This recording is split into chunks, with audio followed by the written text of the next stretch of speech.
Music can be unsettlingly prophetic, like a kind of seismograph sensing the eruptions to come.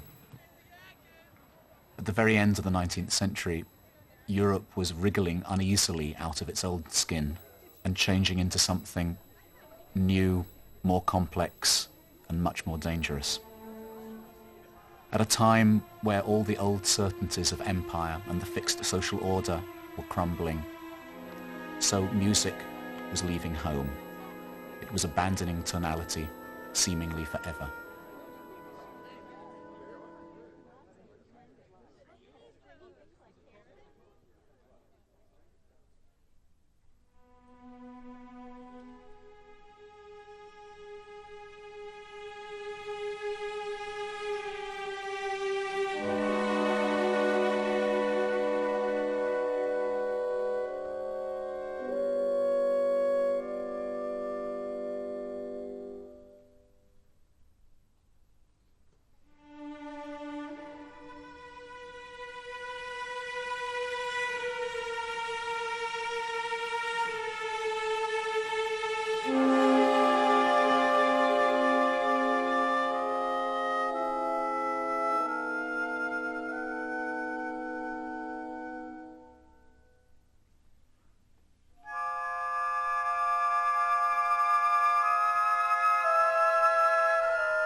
(1857), Wagner, Tristan and Isolde.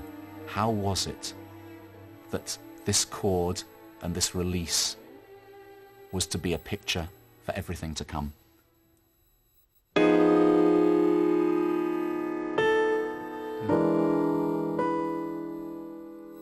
Tonality was as much part of its social time as perspective was a part of the structure of painting, as the hierarchical social order was of its political time. Tonality that would mean a chord like this would have to resolve and return home to a chord like this.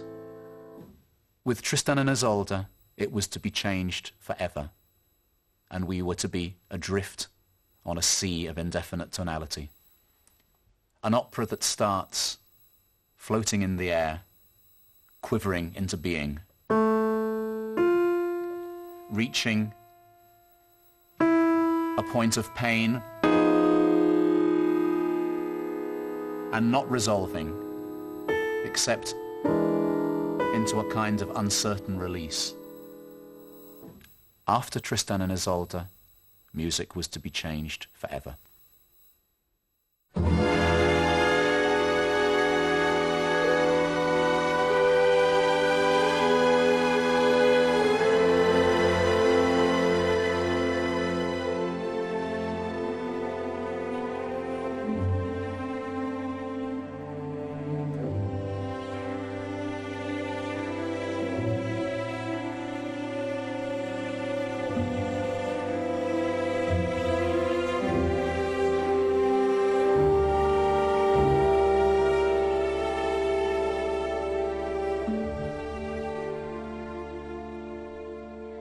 It's the close of the 19th century. We're in Vienna, and as ever, decay smells sweet. From our vantage point in history, it's easy to see that Vienna was a city in terminal decline, but to the people living there, it was not so clear.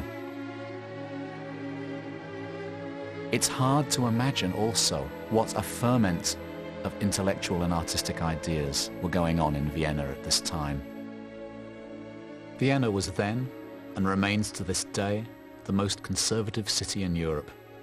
Indeed, Mahler said, "When the end of the world comes, I shall go back to Vienna, because everything arrives there 20 years too late." The strange thing about Vienna is the more conservative it was, somehow the more ideas it produced. The worse they treated the artists, the more the artists seemed to flourish. At the same time, in the same city, the painter Klimt was at the head of the group called the Viennese Secession, so called because it had declared its independence from the old decorative arts. And a group of talented writers, including Schnitzler, Hofmannsthal and Altenburg, were working together in coffee houses, writing bittersweet tales chronicling the amorality and shallowness of the life they saw around them. In Vienna too, Ernst Mach and Freud were dealing with new concepts of the personality, with the concept of the unconscious, with the powerful urges of sexuality. There was a whole new way of thinking, as though the carpet was being pulled out from under the old order. The young composer Arnold Schoenberg was part of this scene. He was completely imbued with all the ideas of Romanticism, but with a kind of ready-made skill and ability in form, in orchestration, in harmony, in melody, that's almost unthinkable today. It's deeply ironic that this man, who was to become the standard bearer of Austro-Germanic contemporary music, would really have liked to continue to compose traditionally.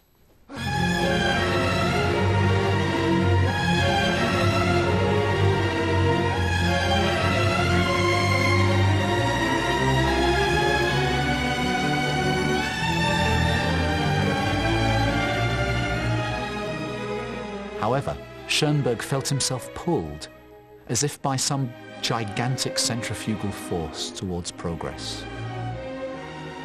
As a follower of the world that Wagner had bequeathed him, he felt that he had absolutely no option but to move forward. Almost without thinking, he'd shown how far music could go if it went away from its home of tonality.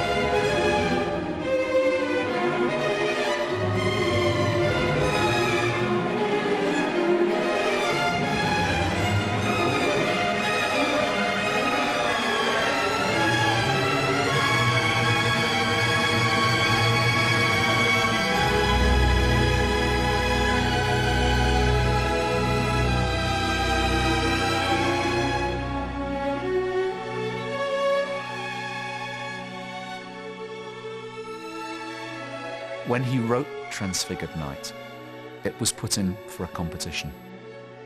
One of the jurors said something which actually was not a compliment, but was very shrewd. He said it was as if someone had taken the score of Tristan and Isolde while it was still wet and smudged it all over.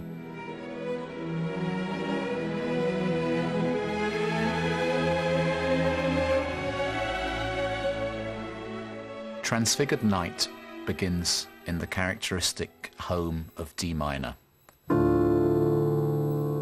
home of darkness, of forests, of confusion in all the works of this period. It ends in a shimmering, transfigured D major. But in between, it goes on a harmonic journey of such tortuous complexity that the jury were not even willing to recognize that it was a harmonic possibility. The point in question started with these two chords, innocuous enough. These two chords were not supposed to have existed.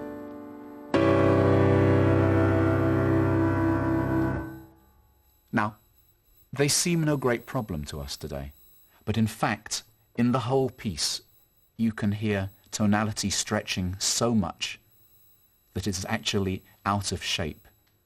We begin to be lost.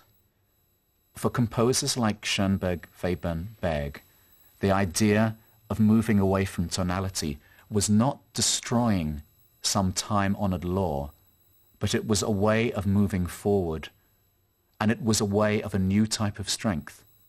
Webern, talking later about this time, was very, very eloquent. He talks of the idea of once again flying away from Earth, but staying close enough to Earth, as a baby bird will, to be safe, but gradually gaining strength and power and daring. If, very simply, moving from the certainties of a chord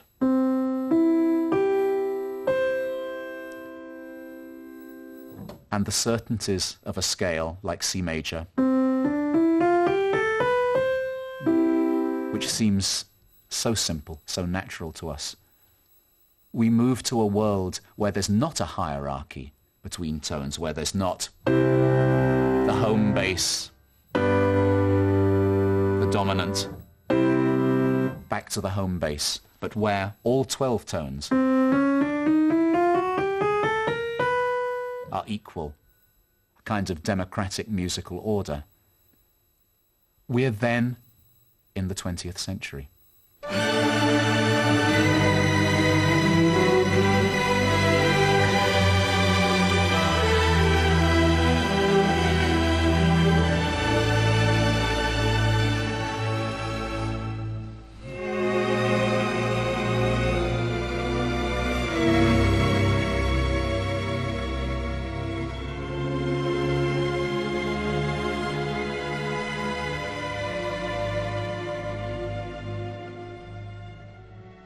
Schoenberg's inspiration for Transfigured Night was a narrative poem by his contemporary Richard Demel.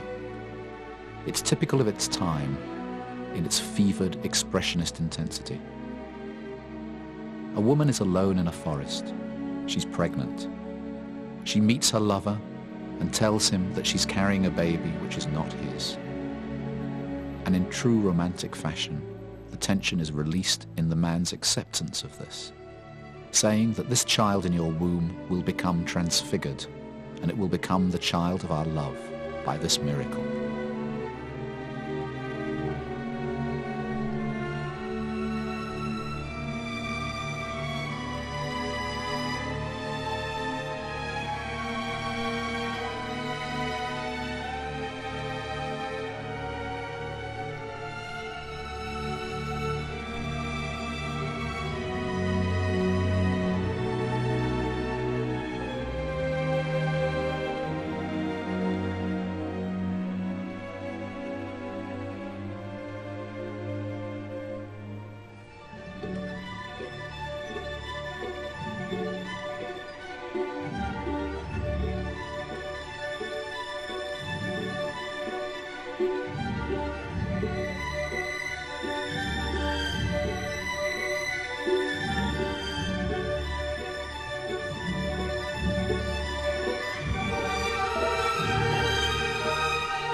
All the music we're playing in the first part of this program is to do with night. All the first part of the 19th century, the whole idea of the forest was of something spiritual, of something healing, something nurturing, where you went to refresh yourself. At some unnamed time, at the end of the 19th century, the forest becomes full of psychological dangers, of psychological fears. The night becomes a place where shadows are everywhere, where you can be possessed by the power of the unconscious.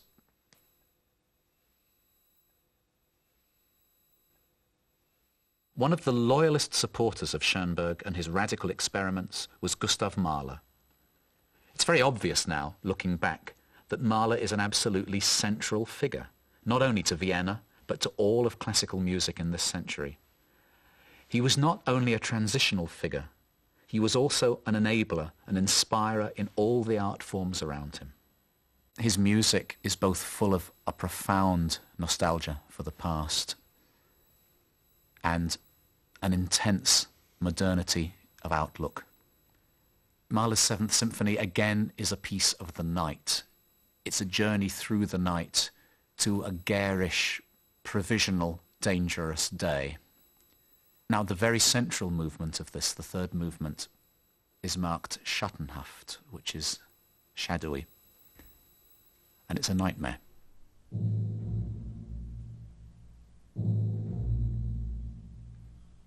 We're somehow hearing echoes of all the music for the previous 200 years, but torn up as if through a faulty memory. This is music which has lost its balance. And although the harmony is very clear, there is the feeling that the ground is collapsing under our feet.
This being Vienna, it's hard to know who is conservative and who is radical, and these concepts can change very rapidly.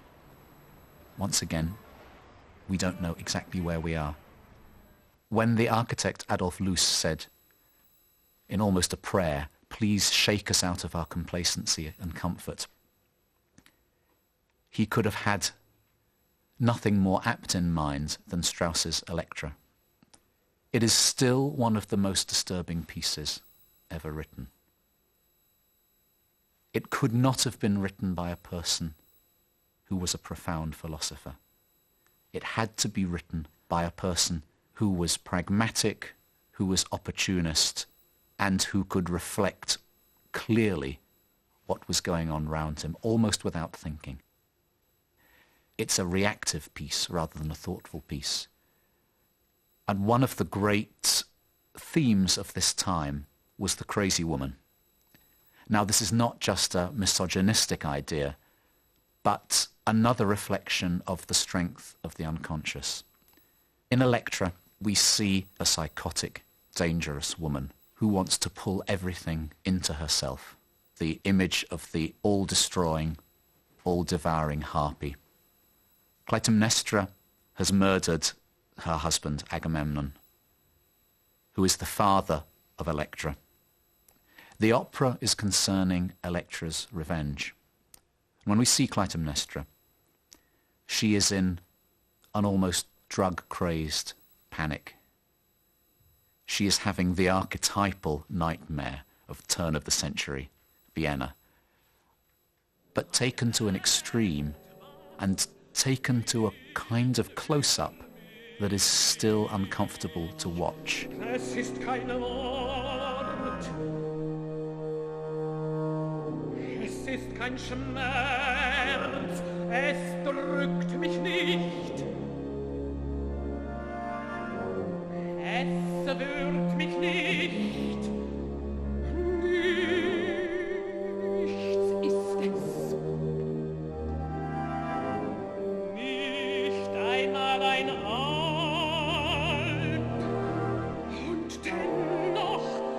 es ist so fürchterlich, dass meine Seele sich wünscht, erhängt zu sein, und jedes Glied in mir schreit nach dem Tod, und dabei nicht, und bin nicht einmal krank, du siehst mich doch, sieh ich wie einer Kranken, an Wunden vergehen.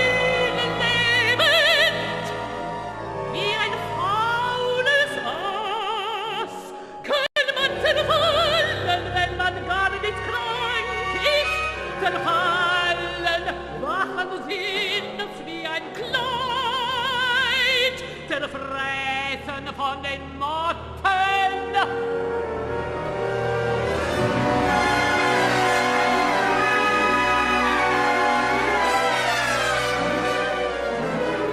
Und dann schlaf ich und träume,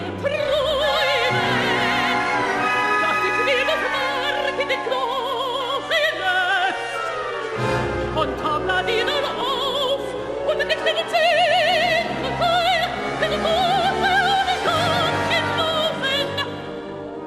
Und was unter dem Vorhang hereingrinst, ist noch nicht im Morgen.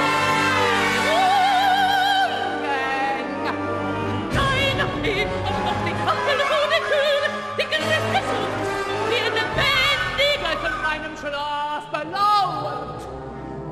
Diese Träume müssen ein Ende haben, wenn sie immer schiebt. Ein jede Dämon weg von uns, sondern das rechte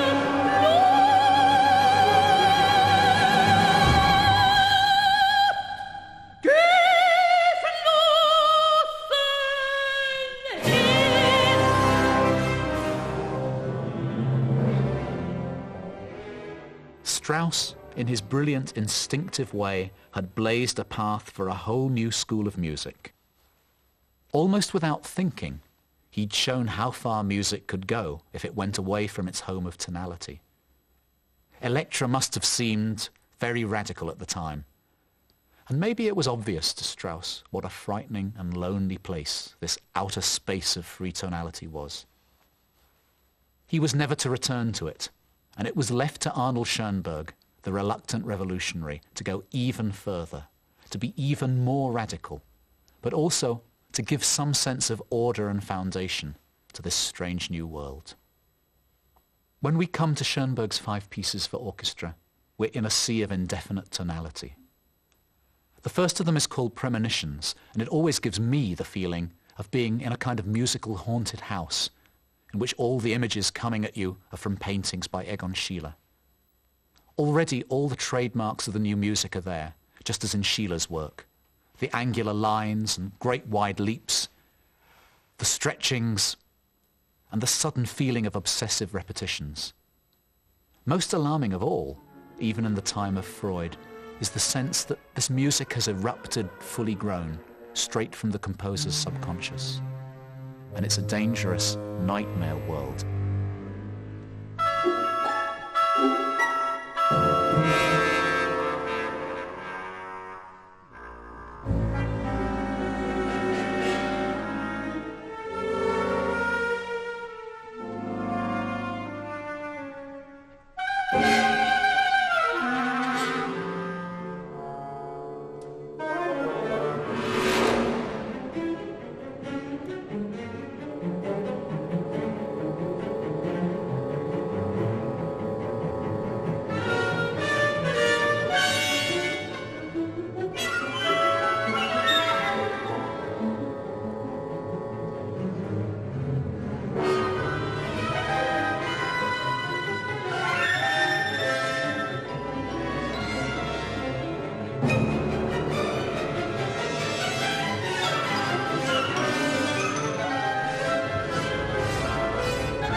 Throughout the closing years of the 19th century, one of the great themes running through all the arts is a yearning for death, a yearning for oblivion.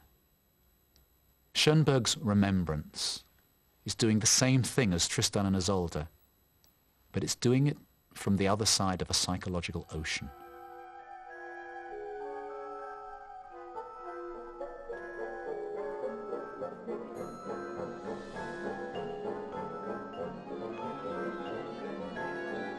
Once again, it's returning to D minor with endless yearning, but it's returning to the memory of a home which can no longer be. In this piece, I can hear Schoenberg's doubts and fears, his obsessive concern with the dark and lonely road he was following, and his regret and nostalgia for the 19th century romanticism he'd left behind. Throughout the movement, there are little expressive moments, like little shavings from the workbench of Tristan and Isolde, but repeated compulsively like a mantra.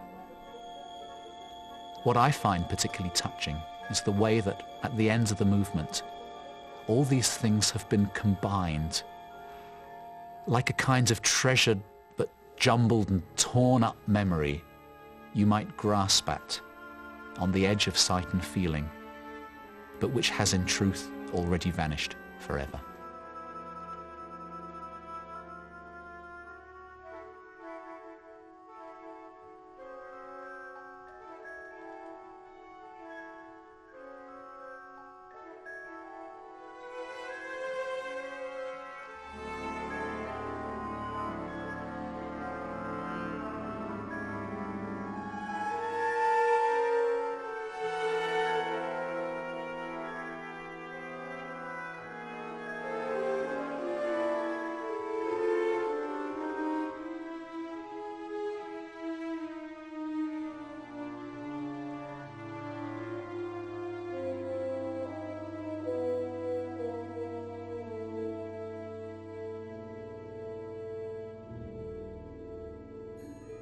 Imagine an artist in the middle of the sea of all these possibilities, producing staggering art, but without the feeling of a foundation, a discipline to work in.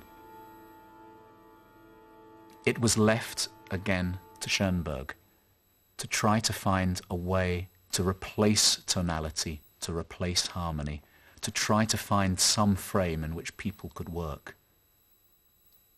Because in fact, the logic of complete freedom leads to the madhouse. We talked before of the idea of democracy in tones, losing the 7 tones of the diatonic scale and replacing them with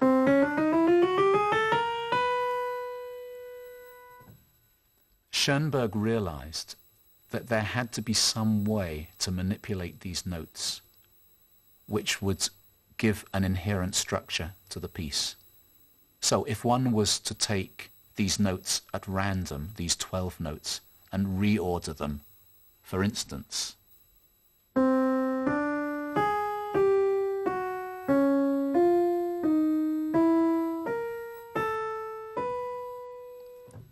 so that all of the 12 notes are sounded before any other notes can be played, immediately there is a structure.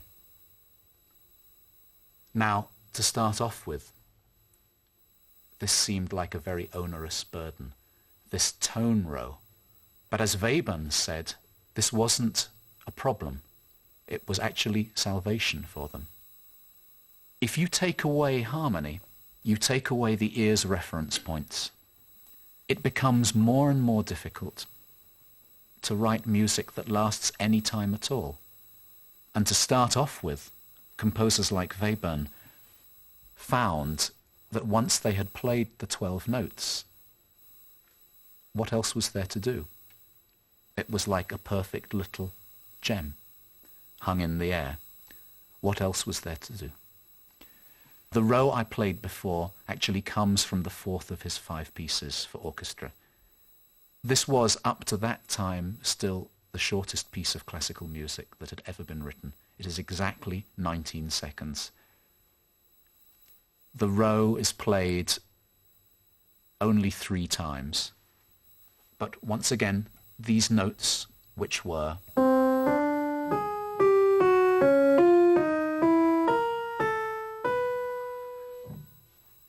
can be put together to form magical combinations. So the first 12 notes sound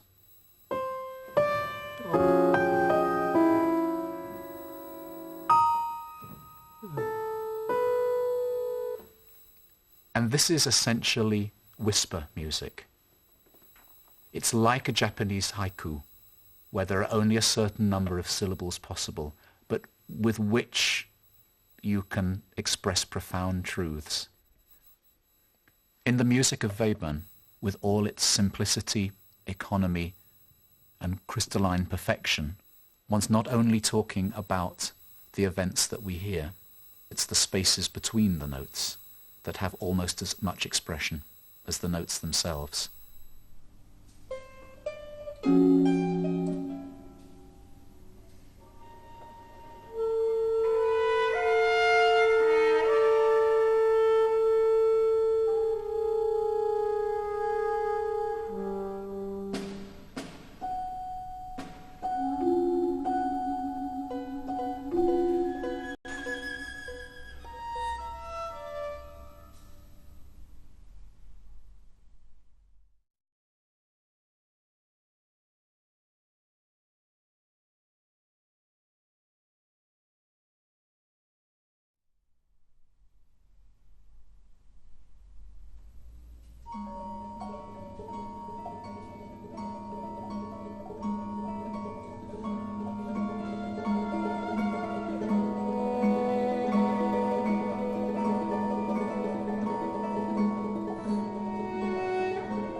Alban Berg became Schoenberg's pupil in Vienna in 1904 when he was 19. It was around the same time as Webern.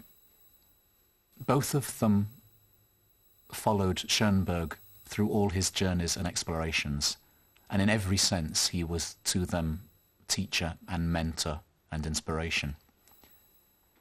In some ways, Berg's works are even more closely organized than those of Schoenberg and Webern.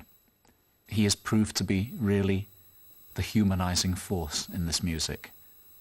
In using the 12-tone row, for instance, he wanted to find ways in which the human ear could pick up ancient echoes of harmony.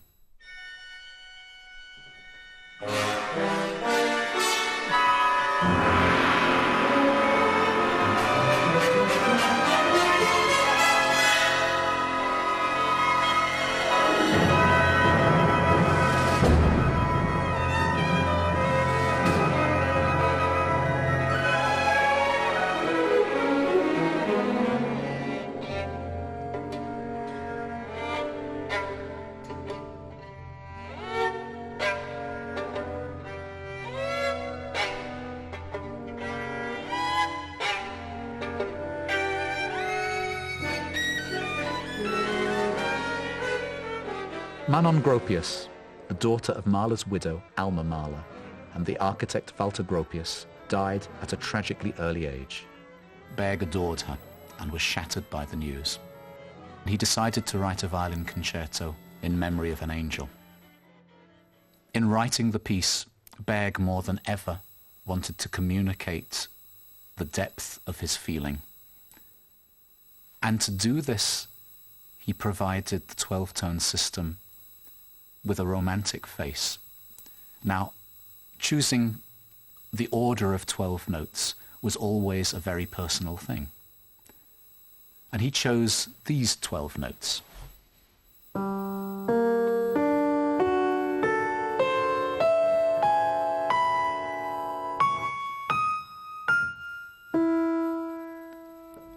Now, the first thing we can hear in the notes is that it is full of common chords. And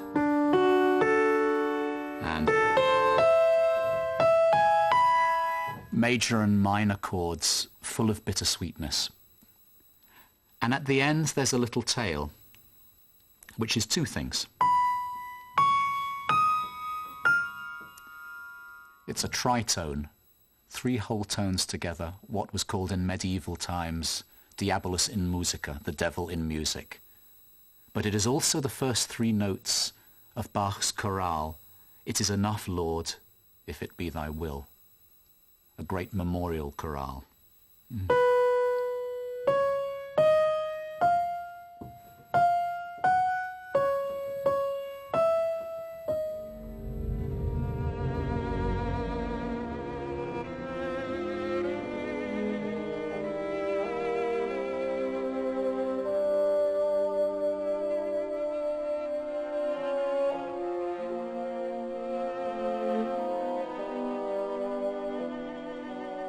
In the last movement, the inevitable collision of Bach and contemporary music seems at first to be a shock.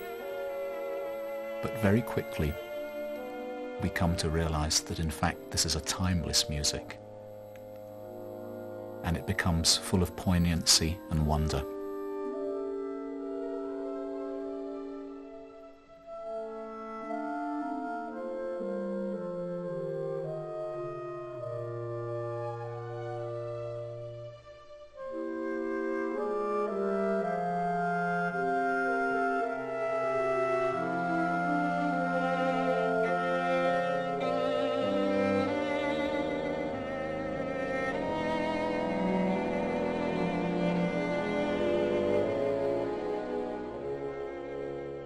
This is music that stinks of the terror and anguish of its time.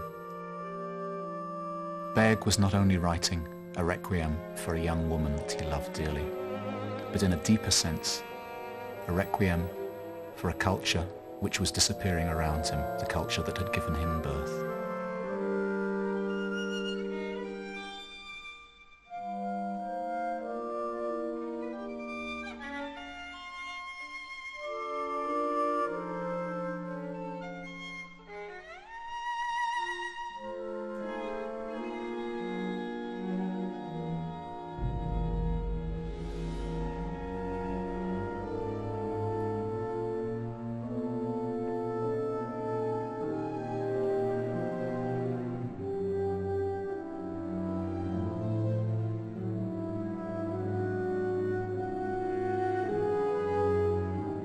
The culture had already begun to disintegrate in 1914, when Europe was engulfed by war.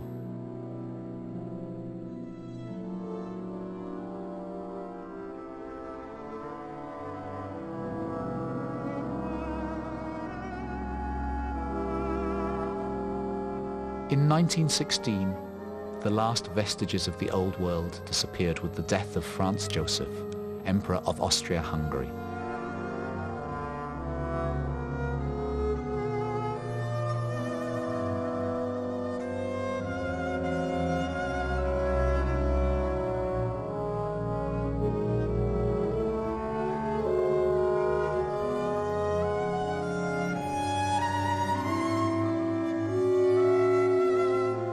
By 1918, Austria-Hungary had suffered over 7 million casualties.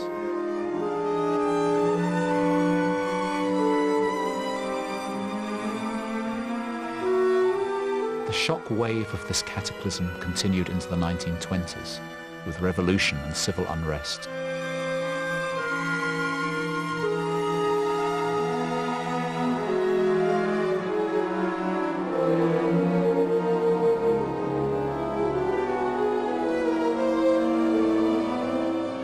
The anti-Semitism, which had been so rife throughout Mahler's career and on, had now been elevated to the status of a political system.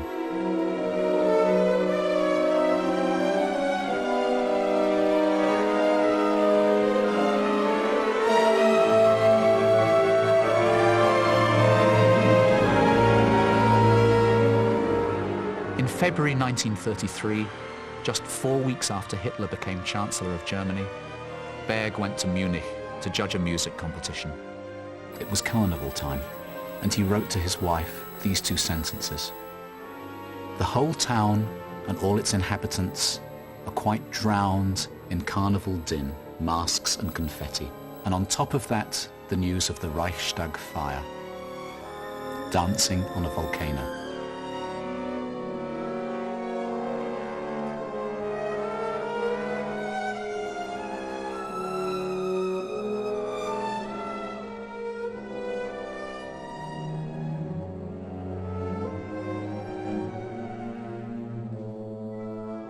In 1938, the Austrian people willingly forfeited their independence and welcomed Adolf Hitler to Vienna. Alban Berg was dead. Arnold Schoenberg, a victim of Jewish persecution, had fled for America. Anton Webern stayed and survived the worst of the war, only to die in 1945, accidentally shot by an American soldier.